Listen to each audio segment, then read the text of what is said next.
Hey friends! If you caught last week's video, you know that I answered several viewer design questions, but we did not quite get through them all. So I am back today with part 2. Let's get into it.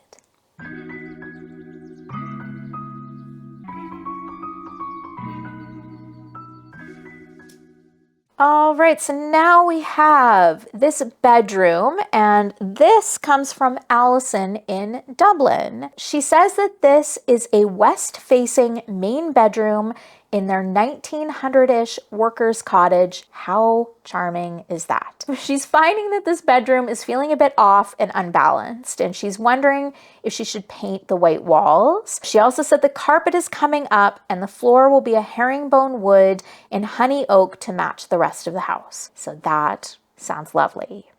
This room is adorable. Almost as adorable as your dog, and I really think that there are a few changes that we can make here that are going to be really incredible. So I would paint your walls, and I mean, this is obviously a pretty small room, and I really think you should just like embrace the coziness of this space and go with a dark wall color. I've suggested a couple of different options sort of based on what colors you already have in the room with the quilt. So you could do a dark green, you could do a deep blue. If you'd like to keep it more neutral, you could also do sort of just like a deep, rich brown. That would also be fine. I apologize. These images I think are looking a little bit low res. I don't know how to fix them with this app that I was using, but hopefully this gets the point across.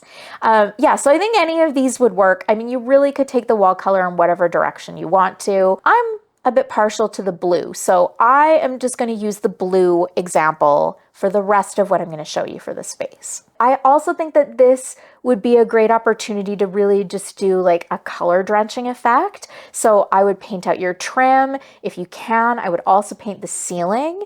And I think that's just going to really make this feel like a cozy, enveloping space that way. Now, I like the piece of art that you have in there, and I like that you've placed it off center. I think it's maybe just a little bit too big. So I think you can still keep it in the room. I would maybe just move it to a different wall. And I'd like to see like a little cluster of pieces in that spot. Again, I like that it's off center. I think that's going to provide a nice sense of balance, given that you've got like that tall corner shelving unit on the other side. I think you can also do something a bit different with your table lamp. That one's feeling a bit small. I think you can do something that's more substantial, has a little more weight to it. I think that this one's really cute, but it doesn't have to be this exact one. I'm sure you'd be able to find lots of different options in Dublin. You could probably even thrift something. And then the bedding. I mean, the quilt is great. I think because there's a lot of white in the quilt, that having the solid green and blue pillows, they're feeling a bit heavy. So I would like to see you swap those out for something a little bit lighter. So I've got some suggestions shown for you here. I'd also like to see you do maybe sort of a fun little toss cushion, something that maybe brings in some other colors or pattern. And then on the other wall, you've asked if you should do some colored curtains, and I do think that you should. Now it looks like you've actually already got a double curtain rod there. So you can keep the white shears that you have now, and you can just add another curtain panel to that outer rod. I think that would be great. Now I would like to see you do something with color, and I would like to see you bring in some pattern. So I found these blue and white ones. I think that this is a great transition from the dark blue walls to the white window shears. And I think that this would just really add more character and charm to the space. And I think, yeah, just a few small tweaks and a couple coats of paint, and this bedroom is really gonna live up to its full potential. Okay, so next we have the home of Harriet. And Harriet is in Switzerland, which is crazy to me that here I am in Canada and someone in Switzerland is watching my videos. This is a house that Harriet's family bought last year. It was built in 1920 and they have been renovating it. So her question for me is about her kitchen backsplash. So they've renovated the kitchen. She's got white cabinets. She's got this patterned floor tile. I really like this tile. I think this is great. She said she picked this because she wanted something that could look like it had always been there. She's not afraid of color color or pattern, so that's great. But she said she's now finding it difficult to combine with color and material for the backsplash. She also mentioned that she likes the old history of the house. She likes secondhand. She also likes the 20s, 30s, and 1940s eras, but is also open to combining these looks with modern things. So I've come up with a few different options for Harriet, depending which direction she wants to go. Now, I've sort of tried to compile these images in a way that you could clearly see all of the finishes brought together. So hopefully this will help everyone visualize what I'm thinking here. This first option, this would be to do like a natural stone, a marble, which is a look I'm sure you're all familiar with. It's been very popular lately.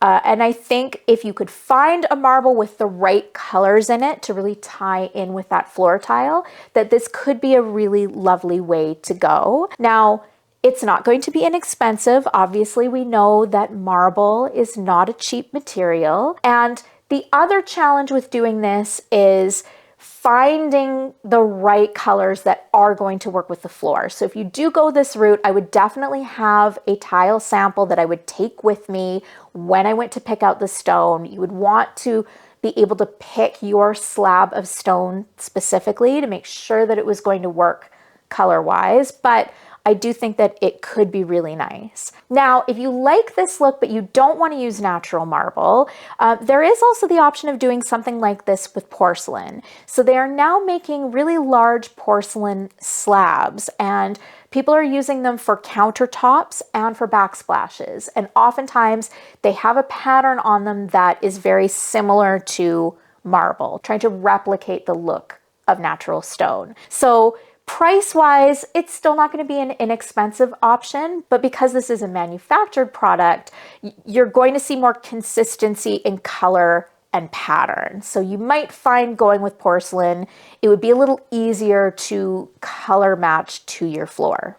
Now, the second option, this would actually be your most economical option, would be to do something in this sort of beadboard panel kind of a look. So this feels a little more traditional. It's got a bit of that sort of country kind of farmhouse feel to it, but this could be very easily accomplished with, you know, some beaded paneling. And then what's great about this is that you can paint it. So you can just paint this whatever color you would like. You can pull any of those colors from your floor tile for this. The one drawback, this is probably going to be your least durable option. You know, a painted panel is not going to hold up as well as marble or tile. So, you know, that is something to keep in mind. But if you like that look, I do definitely think that that is a good option.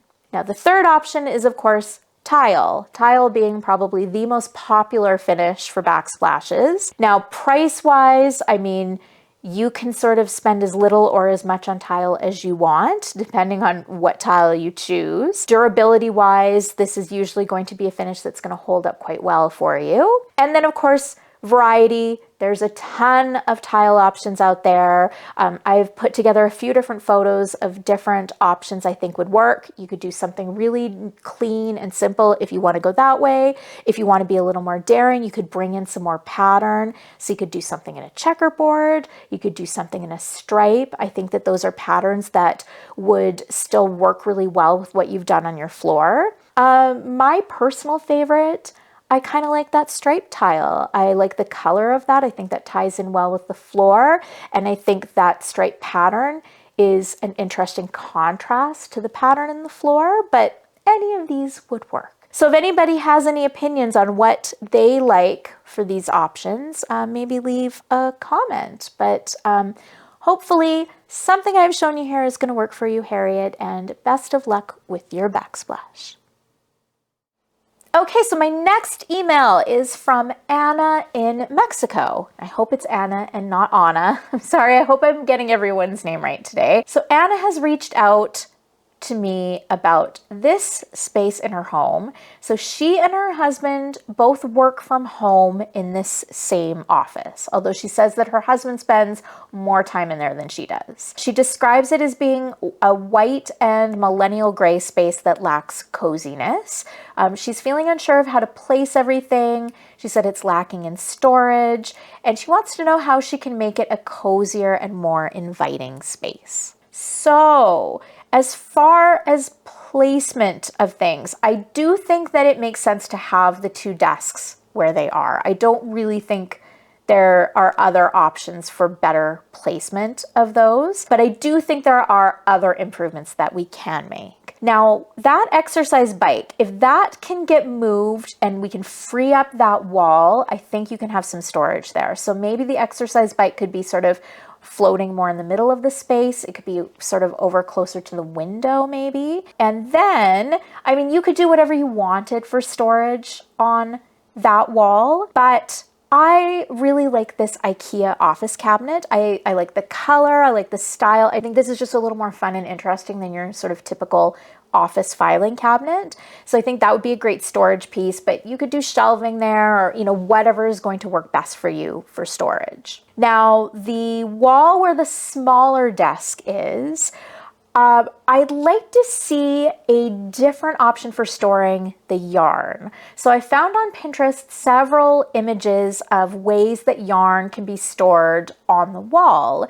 And I like the idea of doing something like that above this desk. I think it could sort of double as a piece of art. So hopefully, Anna, one of these sort of inspiration images appeals to you and you could try doing something like this above that desk.